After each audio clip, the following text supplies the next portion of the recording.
নেতাজি সুভাষচন্দ্র বসুকে নিয়ে ভারতীয় জনতা পার্টি এবং আমাদের অত্যন্ত দুর্ভাগ্য একজন সাংসদ আমাদের এই দেশের যারা আইন প্রণয়ন করে তিনি আমাদের গণতন্ত্র আমাদের এদেশের মানুষের জন্য নিজের জীবনকে উৎসর্গ করেছে, তাকে নিজে কুৎসিত মন্তব্য হচ্ছে। আমরা অবিলম্বে নেতাজির প্রতি এই অসম্মানের বিরুদ্ধে তীব্র ধিক্কার জানাই ভারতীয় জনতা পার্টিকে, এবং নগেন্দ্র রায়কে ইমিডিয়েট স্বঘোষিত মহারাজকে মানে পার্লামেন্ট থেকে বরখাস্ত করতে হবে এবং অ্যারেস্ট করতে হবে। এই দাবি আপনার কাছে, আপনার মাধ্যমে আমরা এটা ভারত সরকারের কাছে রাখছি। এবং প্রয়োজনীয় ব্যবস্থা না নিলে আমরা ভারতীয় জাতীয় কংগ্রেস সারা দেশব্যাপী আগামী দিনে বৃহত্তর আন্দোলন তৈরি করব।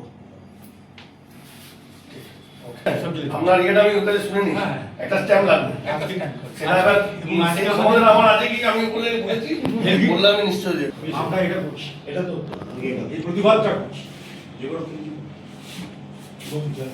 আমরা এখানে এসেছি আমাদের দেশনায়ক, আমাদের গর্ব, আমাদের স্বাধীনতার সংগ্রামে অন্যতম সৈনিক নেতৃত্ব যিনি দিয়েছেন সেই নেতাজি সুভাষচন্দ্রকে নিয়ে বিগত কয়েকদিন ধরে ক্রমাগত ভারতীয় জনতা পার্টির ঊর্ধ্বতন নেতৃত্ব এবং বর্তমান রাজ্যসভার সাংসদ নগেন্দ্র রায়, স্বঘোষিত যিনি অনন্ত মহারাজ নামে পরিচিত, ইনি নেতাজিকে নিয়ে অত্যন্ত কুৎসিত এবং অবমাননাকর মন্তব্য করছেন, যে মন্তব্য আমাদের আবেগ সমস্ত ভারতবাসীর হৃদয়কে ব্যথিত করেছে।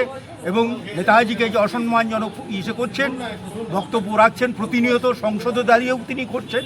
আমরা ভারতীয় জাতীয় কংগ্রেস এর তীব্র বিরোধিতা করে আজকে সারা পশ্চিমবঙ্গব্যাপী আমাদের কর্মসূচি চলছে, যে এই নগেন্দ্র রায় ইস্যুতে পশ্চিমবঙ্গ সরকারের মুখ্যমন্ত্রী ঘোষণা করেছেন যে সবাইকে তাদের শাস্তি দেওয়া হবে এবং অ্যারেস্ট করা হবে, কিন্তু আমরা দেখলাম তার অনুগামী 3 জনকে অ্যারেস্ট করে এই সরকার হাত ধুয়ে ফেলতে চাইছে।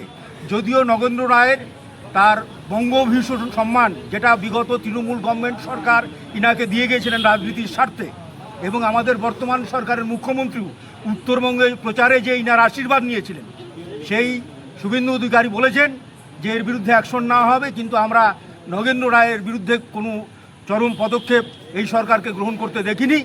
আমরা তাই সারা পশ্চিমবঙ্গব্যাপী ভারতীয় জাতীয় কংগ্রেস এর বিরুদ্ধে তীব্র ধিক্কার জানাচ্ছি এবং এই সরকারকে হুঁশিয়ারি দিচ্ছি যে অবিলম্বে নগেন্দ্র রায়ের সাংসদ পদ বাতিলের জন্য প্রয়োজনীয় যে পদ্ধতি আছে এবং ভারতীয় জনতা পার্টি থেকে তাকে বহিষ্কার করতে হবে, এবং তিনি যে রাজ্যসভার সদস্য পদ আছেন সেটা আইনগত পদ্ধতির মাধ্যমে তার রাজ্যসভার সদস্য পদ কেড়ে নিতে হবে এবং তাকে জেলের মধ্যে ঢোকাতে হবে, নেতাজির প্রতি যাতে ভবিষ্যতে আর কেউ কোনো অসম্মানজনক উক্তি করতে না পারে।